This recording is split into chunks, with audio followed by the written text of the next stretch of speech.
Stéphane, bonjour. Bonjour. Alors aujourd'hui, on va parler d'un sujet qui m'intéresse beaucoup parce qu'il me concerne. Je voudrais savoir pourquoi on répète certaines situations, certaines erreurs, certains mauvais choix, parce qu'évidemment les choses qui sont négatives, on aimerait pouvoir un jour se dire ça y est, j'ai compris. Pourquoi on les répète ces situations? Pourquoi certaines femmes tombent toujours sur des crétins? Pourquoi? C'est quoi l'histoire? Eh bien, écoute, cette histoire, elle est dans le domaine du coaching, en tout cas, je vais pouvoir t'expliquer, dans le domaine psychologique, je pourrais t'expliquer, neurosciences, m'en parlant, je sais pas si ça se dit, mais je vais pouvoir te l'expliquer également. Ceci étant, ça c'est une grande leçon de la vie, c'est que les situations, elles se répètent et elles arrivent toujours, et je dis bien toujours, pour qu'on puisse apprendre quelque chose sur nous-mêmes et nous faire évoluer, puisque si on stagne, on n'avance pas, on n'évolue pas, si on régresse, on n'avance pas. Donc l'idée de se réattirer ces situations-là, c'est pour nous faire poser des questions sur nous-mêmes et surtout pour nous faire avancer. Parce qu'à chaque fois qu'on répète une situation qui est forcément négative, parce que sinon on n'en parlerait même pas, parce qu'on serait très content, bah oui. C'est qu'on régresse. Ou alors plutôt c'est pire. C'est pire, en fait, c'est pas qu'on régresse, c'est que tu as déjà remarqué que la vie, elle va te représenter la même situation, mais si on parle du connard, là, par exemple, d'accord? Oui, tu as des copines, tu te dis, oh, elle va encore tomber sur un... Ouais, et tu as remarqué que ces copines-là, elles attirent des personnes avec le stade supérieur en conneries. Oui, c'est vrai. Tu as déjà remarqué ça? Oui, c'est vrai. Okay. Donc ça veut dire quoi? C'est-à-dire que est-ce que c'est la faute de ces gens-là ou c'est la faute de tes copines?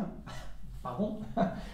Parce qu'elles n'ont pas évolué. Il y a quelque chose sur lequel elles n'ont pas appris de ces situations précédentes. C'est comme quand on est malade. Au départ, on a un petit rhume. Et puis après, on est un peu plus malade. Et puis après, jusqu'à arriver à un cancer.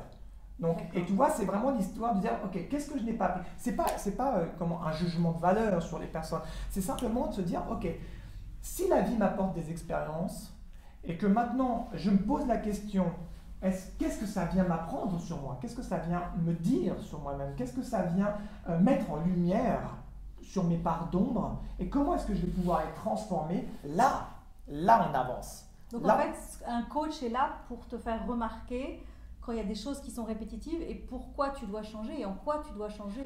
Et on en revient toujours à l'espace de responsabilité. C'est-à-dire que les situations que la vie te présente, tu es responsable. Rappelle-toi, on avait fait une vidéo sur l'histoire de l'énergie. Comment est-ce qu'on fait pour attirer ça? Eh bien, c'est notre vibration personnelle qui fait qu'on attire les situations pour nous faire grandir. La vie, elle est quand même maligne. Elle nous challenge pour nous faire grandir. C'est-à-dire que ce n'est pas Stéphane ou Sandrine qui attireront des situations pour que la petite fille ou le petit garçon puisse se plaindre. Non, c'est pas ça. C'est qu'à un moment donné, la vie nous amène des situations pour que l'être humain puisse grandir et prendre ses responsabilités. Et alors, comment réagir quand les choses sont effectivement répétitives et négatives? En fait, la vraie question qu'il faut se poser, souvent, c'est face à soi, et il n'y a pas de réponse à avoir. Hein. Prenez votre temps si jamais cette question vous intéresse, c'est est-ce que véritablement vous avez envie de le changer? Pas de réponse. Véritablement, est-ce que vous avez envie de changer? Parce que chaque situation en fait, on se réattire, en fait, finalement, il y a énormément de bénéfices à ne pas changer.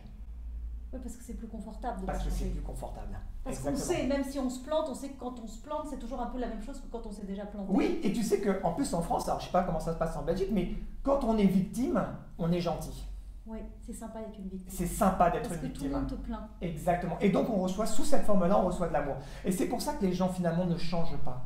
Parce qu'ils sont contents d'être une victime. Parce qu'ils sont inconsciemment, bien sûr. On n'est pas genre. Oui, mais il y a un petit côté un peu rassurant, Exactement, exactement. Donc la vraie question à se poser, c'est ça. Est-ce que véritablement, je n'ai plus envie d'être une victime? Et là, ça change tout.